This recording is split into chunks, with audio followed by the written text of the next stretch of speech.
In the last video I posted, I gave you 9 simple tools that you can add to your shelf to make essentially to make your Bible study better. Having the right tool for the right job always makes that job go a little bit smoother. It makes it better in the end. And a lot of times it just makes doing the job quite a bit more enjoyable. You get more out of it. Well, one of those tools that I mentioned was a concordance. And maybe you don't know what a concordance is. Maybe you don't know why you would use it or how you would use it. And I want to talk about that today.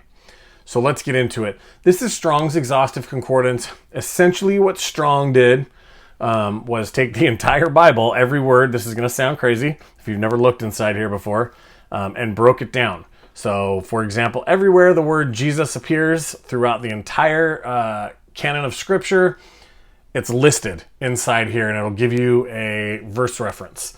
So if you're looking for, say, Jesus, or whatever the word is that you stumble across and you want to do a word study, you want to know where that word has been used and how it's been used, Concordance is the place to go. Now, they're done computer generated now, so you get a lot less errors. So let's get into it. And let's say we're being diligent Christians, sitting down and we're studying the book of Romans because we want to know how we're saved. And we know Paul talks about that in Romans. So you're reading along and you're in Romans 2 and you come across Romans 2:13. For it's not the hearers of the law who are righteous before God, but the doers of the law who will be justified. Ding, ding, ding.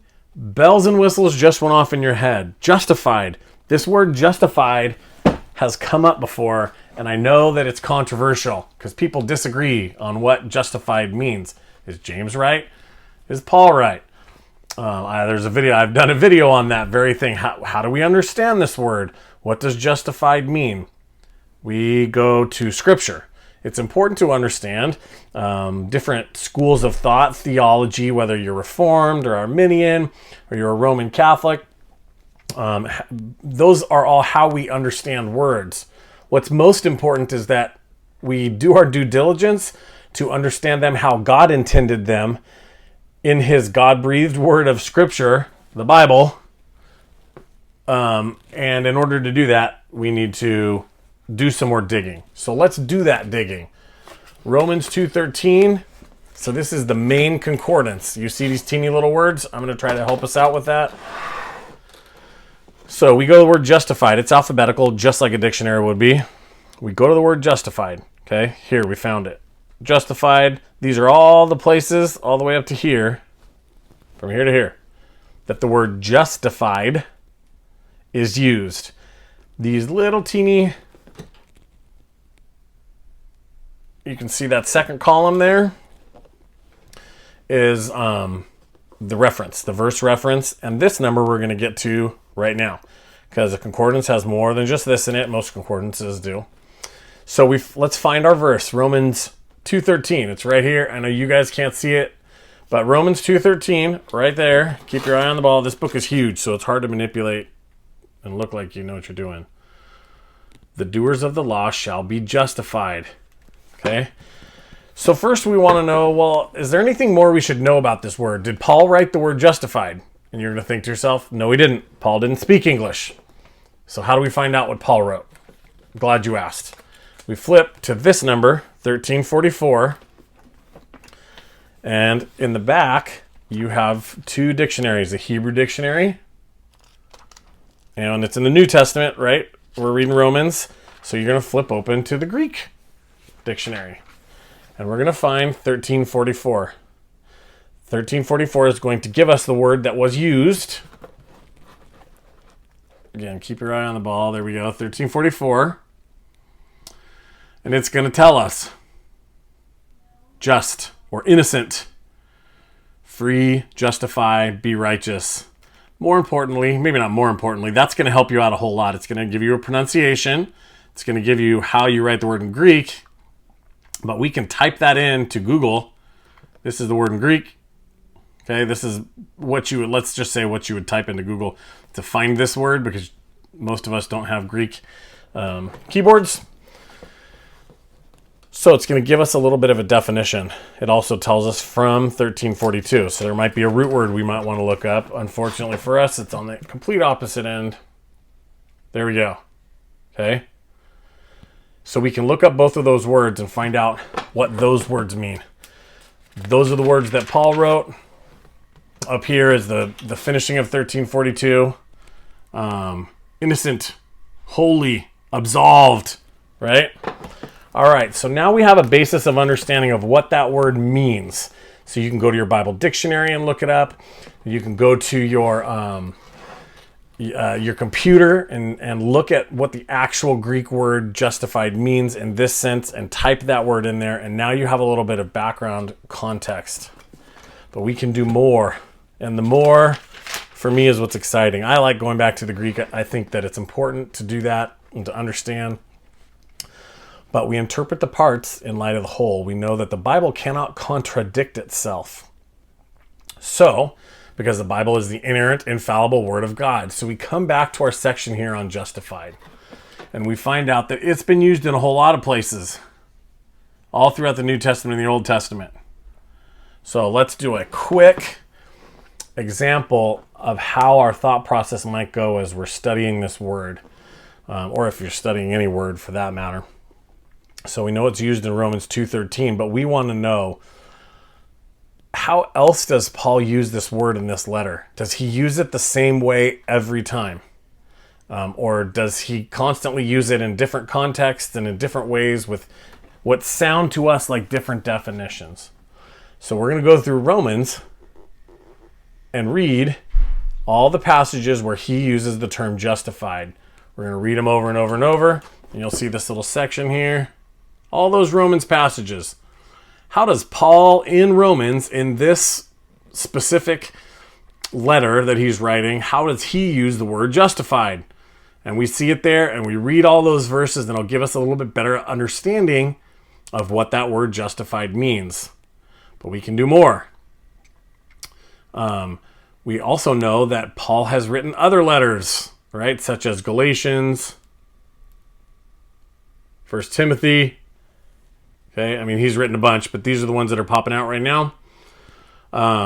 Letters to the Corinthians. So we want to know, well, Paul wrote a bunch of letters. Let's find out how Paul uses the term justified in all of his letters. So now we can go track down all the uses of the word justified by Paul and find out, does he say the same thing every time? Is he using this word in one specific light or another? And that's going to help you understand your specific passage better and the idea of being justified better. So again, parts in light of the whole. We go from verse to whole passage. We never just read one verse. So the passage to the entire book, to the writer or the author. If the writer has multiple books like Paul does in the New Testament, read it the way that he has written it many times and see what he means every time. And then we're going to expand our search even more and see how it's used in the whole of the New Testament. Because Paul didn't write every book in the New Testament. Does somebody else use the word justified differently? Does the writer of Luke and Acts use the word justified differently than Paul does? Does the writer of James use the word justified differently than Paul does? And if so, what can we learn from that? Because if they do use it differently, well, that tells us something, because we know that the Bible can't contradict itself. This is an easier word to explain that with, because if you just read the verse between James and Paul in Romans, it can sound like they're in contradiction.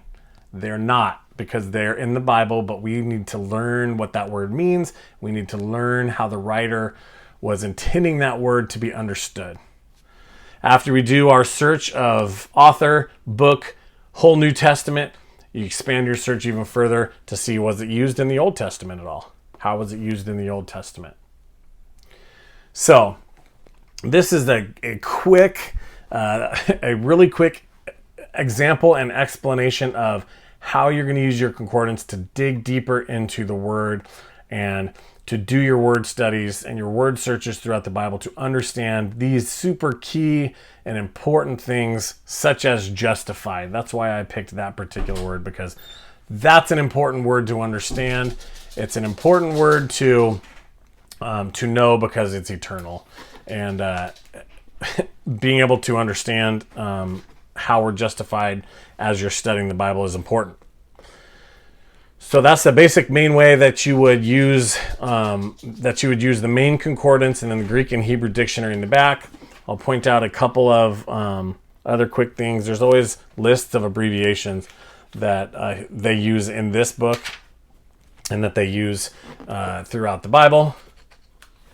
We have our Hebrew and our Greek. We also, in the very back of a good exhaustive concordance, you're going to have like a topical index. So if you just want to do a study on a particular topic, not just a word, but let's say you want to do a study on, let me find a good word, on being afraid. Okay? So this is the word afraid, and it breaks it down for you and gives you a whole lot of verses that talk about being afraid. And you can go through and do a topical study that way. Or how about Baal? Who's Baal? How many times does Baal come up? There he is. Okay? Baal. So that's a quick look at what a concordance is and how you can use a concordance to better your study and to further your knowledge and your understanding of God's Word. I think that it's super important, and concordances really aren't that expensive. As a matter of fact, this one was free. So I challenge you to go to a used bookstore. And I went to a used bookstore and they had a big free shelf. And guess what? There was like 5 of them on there. So I picked one up because I need one way back in the day. So you can usually find them used or cheap. If you're buying them brand new from, say, Amazon, they're really not that expensive, $30 or $40. If you have any questions, as usual, let me know. I'll do my best to answer them. But I hope that this has challenged you to go pick yourself up a concordance and start doing word studies, because words are important. And the Bible wasn't written in English. The Bible was written in Hebrew and Koine Greek and just a teeny little bit of Aramaic. So being able to understand the words and why the words were used and how we understand the words, such as the word justified, is important. It's so important that I won't say that is the word that caused the Protestant Reformation, but it certainly was up there on the list of things that split the church because of how we understood one word or one idea. Have a great day.